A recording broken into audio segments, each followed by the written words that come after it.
இப்ப நான் அவங்களையும் நம்பி இருக்க முடியாது. அவங்கள்ட்ட கேட்டுட்டு இருக்க முடியாது. எங்களுக்கும் ஃபேமிலில நெறைய சிச்சுவேஷன் இருக்கும்.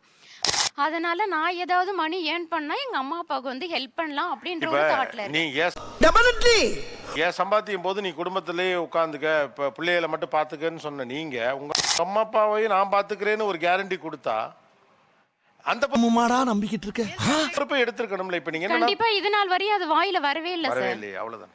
கண்டிப்பா நான் அது இன்னும் சொல்லல சார். சமீப காலமாக அதிகமான பேர் யூடியூப்ல சில வீடியோக்கள் பண்றப்ப எதுக்கு நிறைய வீடியோ பண்றாங்க அப்படிலாம் நம்ம ஒரு கொஸ்டினை வைக்க தான் செய்யறோம். பணம் அது ஒரு கெரியரா செய்யுங்க, ப்ரொஃபஷனலா மாத்துங்கன்னு இங்கேயுமே நிறைய விஷயங்கள் பேசியிருக்கோம்.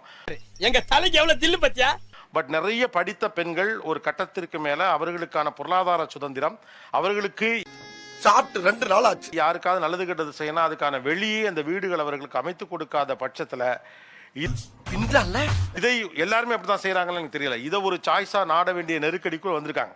ஆமா ஒரு டெக்னாலஜி புதுசா ஓப்பன் ஆகுது, எனக்கு எந்த இன்வெஸ்ட்மெண்ட்டுமே தேவையில்லை, என் போன்லயே அதை நான் செய்யலாம், அதன் வழியா எனக்கு பணமும் வரும்னா நான் அதன் வழியாக என் குடும்பத்தை நடத்தணும் அப்படிங்கிற இடத்துக்கு போறாங்க.